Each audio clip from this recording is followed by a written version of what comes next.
Թանգարան ինստիտուտը, ինչպես եւ նախորդ տարիներին,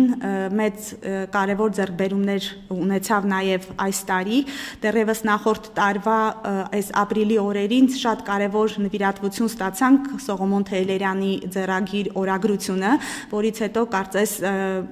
նվիրատվությունների շղթա սկսվեց թանգարանում, եթե ուղղակի շեշտեմ մի քանի կարևոր նյութեր, որոնք ստացել էինք, դա ուրեմն շուրջ 59 բնօրինակ լուսանկարներ էին Մուսա Լեռան ինքնապաշտպանության հետ կապված եւ տեղում ինքնապաշտպանության մարտերից անմիջապես հետո եւ ֆրանսիական նավերի օգնությամբ հայերին փրկում էին, ինչպես նաեւ նրանց պորտսայիդ տեղափոխվելու եւ իրենց կյանքի հետ առաջին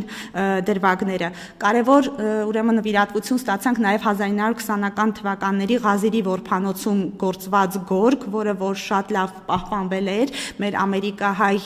ցեղասպանագետ Վահրամ Շեմասյանի կողմից, ինչը նույնպես մեր կարևոր ձեռքբերումներից է եւ տարվա ընթացքում նաեւ բավական մեծ թվով օսմաներեն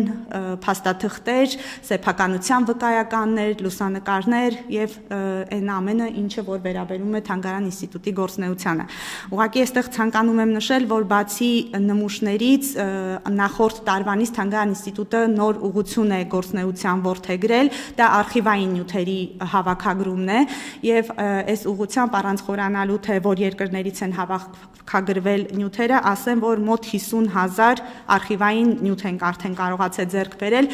ինչը խիստ կարևոր է մեր գիտական գործունեության ծավալման, ընդլայնման առումով։